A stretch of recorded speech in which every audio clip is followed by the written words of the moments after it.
Hi, I'm reading from the book Färjan uh, by me, Tomas Berglund, the Ferry in English.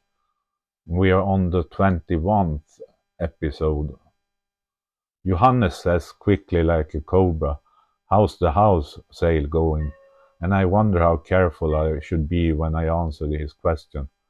Does he understand what it means to sell a house? Of course he does, in a way, but I don't know if has packed up a house that someone has lived in their whole life. Like my mother's husband Bo, he had lived in this house for the whole of his life. My mother has only lived in the house for 26 years. Johannes and I live in separate apartments.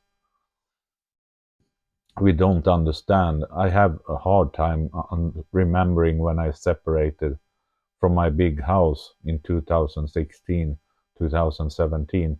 I was neither in nor out. I took a lot with me, but a lot stayed in the house. I was so dizzy. I needed to protect myself from everything. It will be nice when the house is sold so that I can turn the page, so that my mother can turn the page. For her, it's about maybe 1 million kroners on the bank. For her, it's all very significant.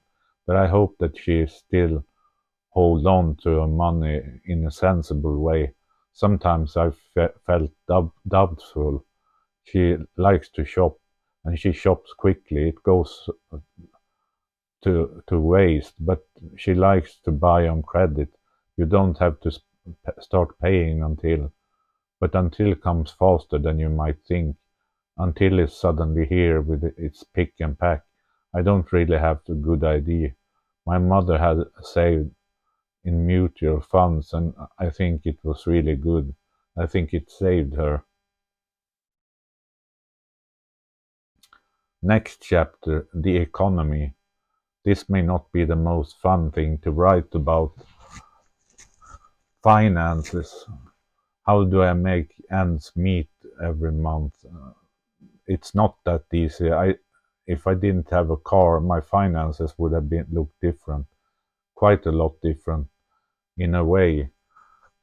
I think I'm doing fantastically well with the money I get and with the life I live.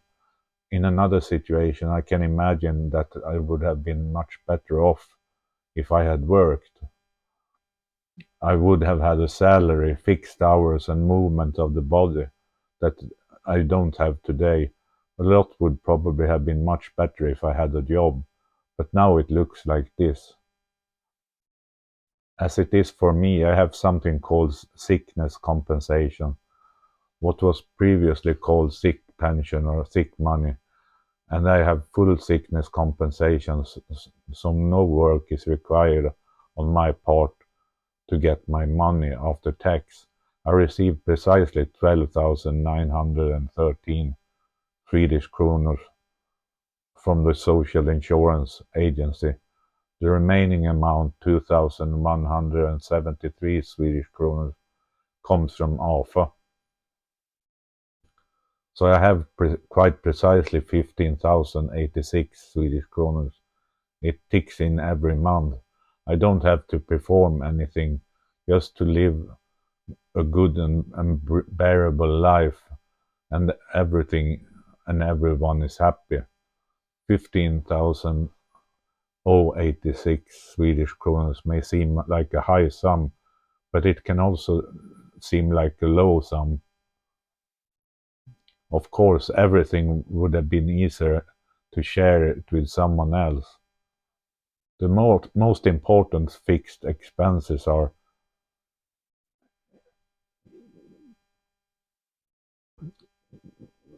the apartment inclusive parking space, 4,263 kronor.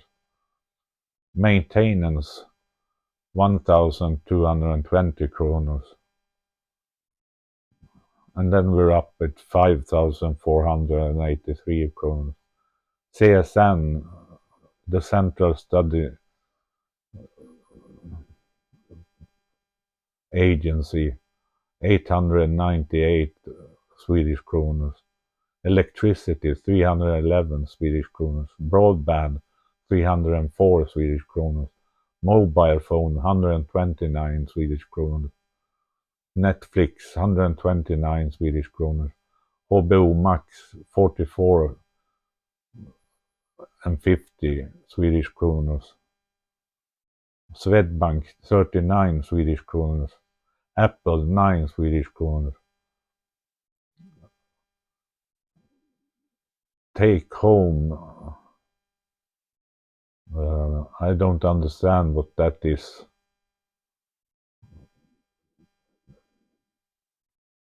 The pharmacy 216.67, gym card 208, high cost card 108, car insurance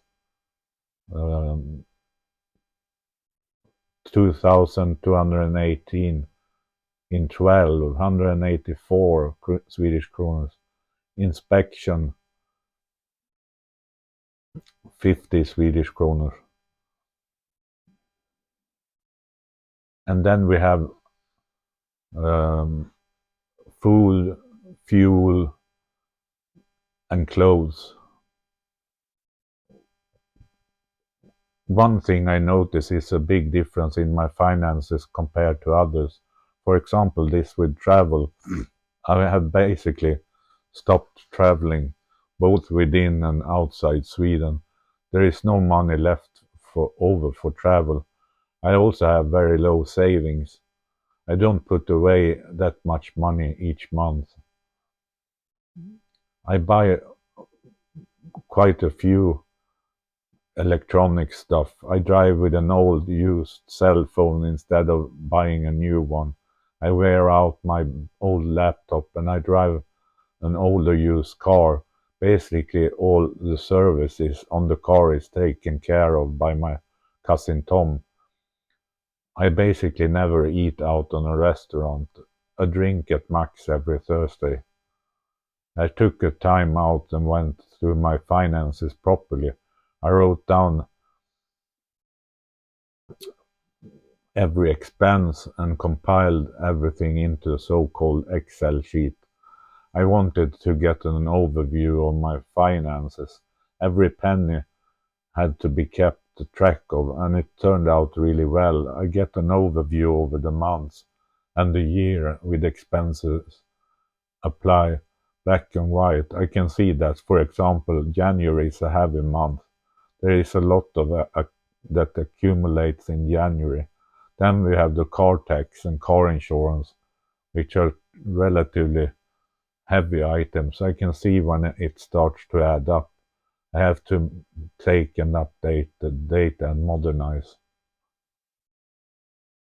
One thing about the other day was whether I'll be able to get rich.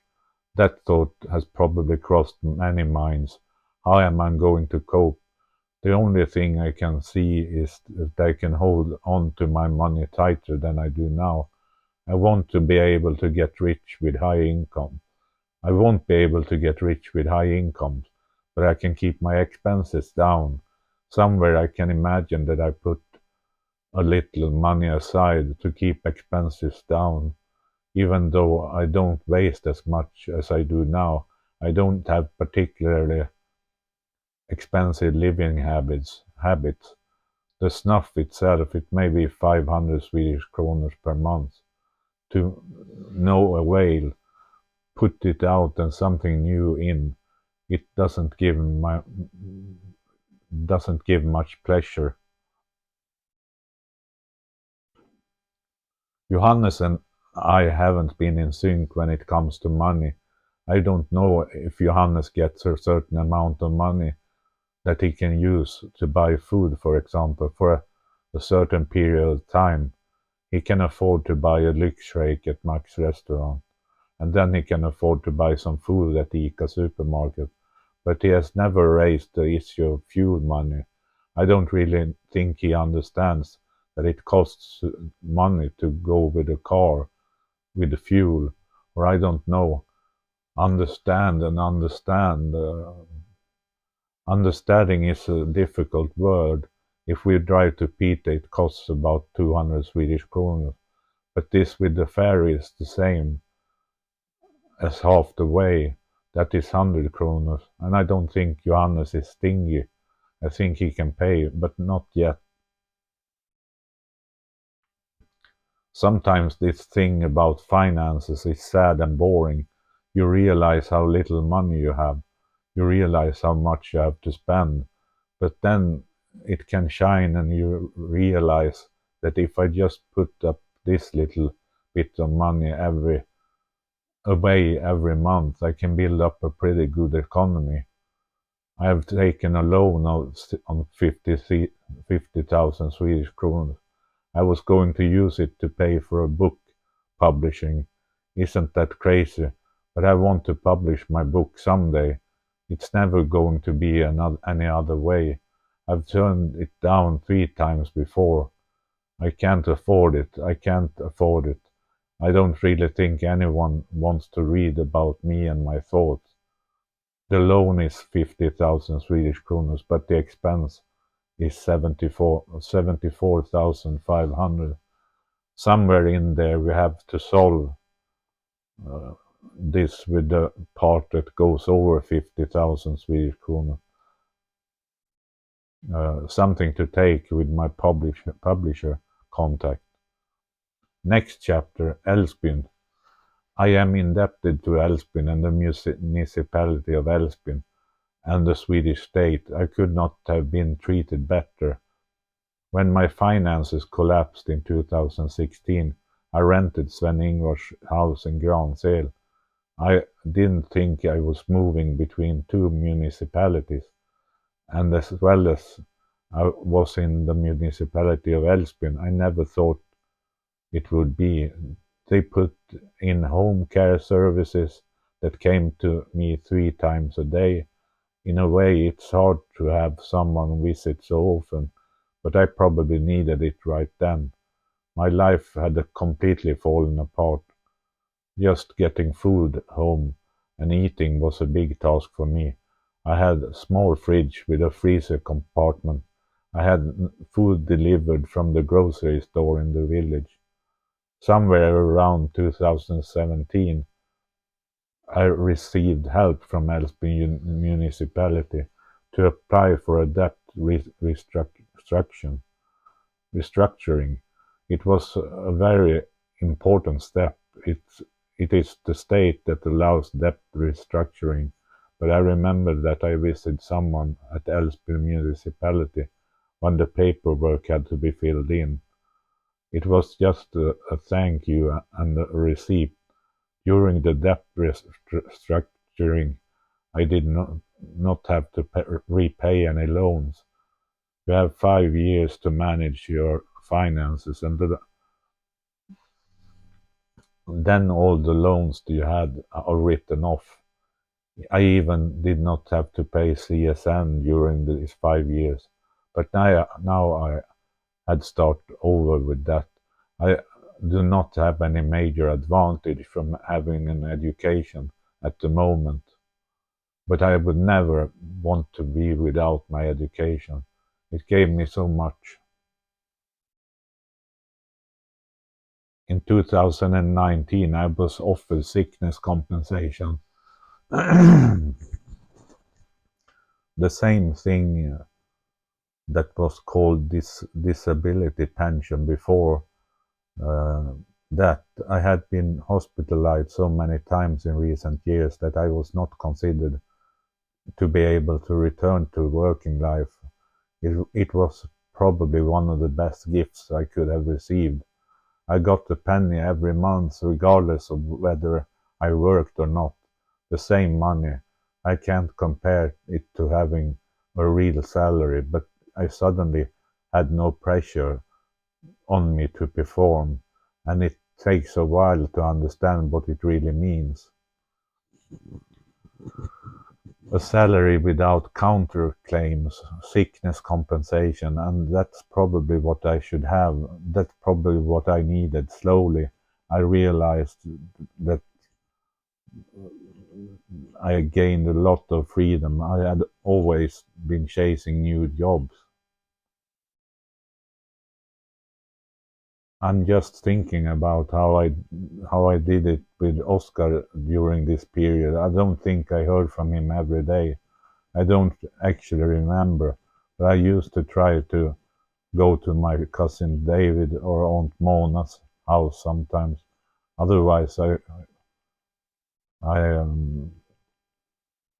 could take the car to them. For a long period, Inger, the one who had the shop in Widsel, came out to me with 1 or 2 bags of food.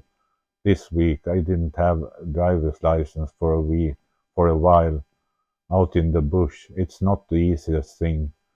Direct acting electricity, so there was still a small electricity bill in the winter. I think I paid 2,500 in rent.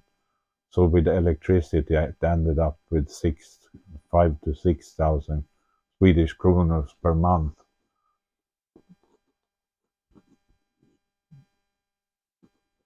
Now electricity prices have skyrocketed.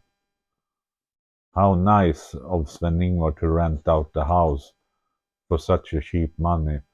I was lucky there, but now in retrospect I see that maybe I should have lived in the city. That was the thing with the home care service, and so I was offered an apartment in Älvsbyn, a so-called transitional apartment. I was allowed to have it on trial for a year, and it worked out with the rent and the maintenance of the apartment. I was allowed to take it over after a year had passed. In the meantime, I received what is called housing support. It is similar to home care, but is for people who have mental health problems, if I understand it correctly. The housing support is there to motivate me as a user. The idea is not that they will come to my house and do any work. However, you could say that they push me in the right direction. And when they come by, but they have been very important to me and for my well-being. Now I only have them 3 days a week, and I probably have had 5 to 6 days a week at first. They probably see the difference in how I feel. They should see that I have gradually started to feel better and that I need less support. Now I only have visitors on Tuesday, Wednesday, and Thursday. Uh, on Wednesday, we have said that I will come out and walk. I don't want to go out and walk that much, but we can sit down and talk for a while. I think that's nice, very okay. Not only with the housing support, I have also been offered to go something called employment. At the first, it was Sepo in Älvsbyn, but I lost my spirit there. It was very much the same thing every day. I took part electronics, and I was so terribly tired from my medication, so I started working later and later over time. I enjoyed it in a way, but it was basically the same thing day in and day out. So I was away from Sepo for a long time, but then I was offered to participate in something called Blomman, where I am now, the flowers and plants. I think it's also called with a slightly light, finer touch. And it's absolutely fantastic.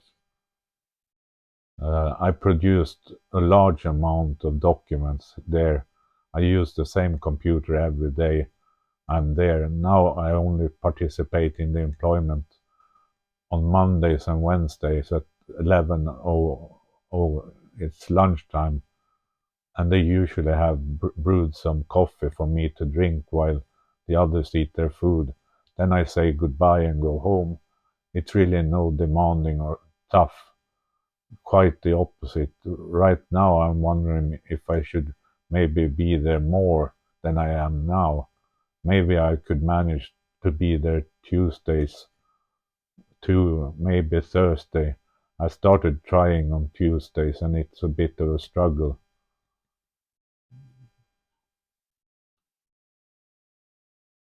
I just got to talk to Oscar. It's his birthday today, January the 14th, and he's so nice, so nice.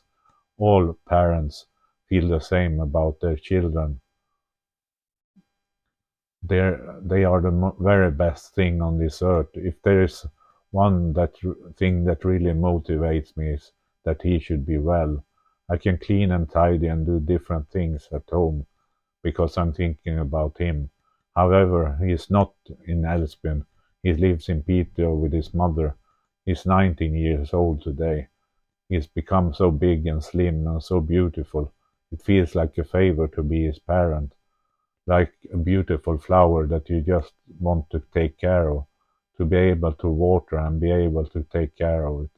It's like the blooming today, right today. That was it the 21st episode?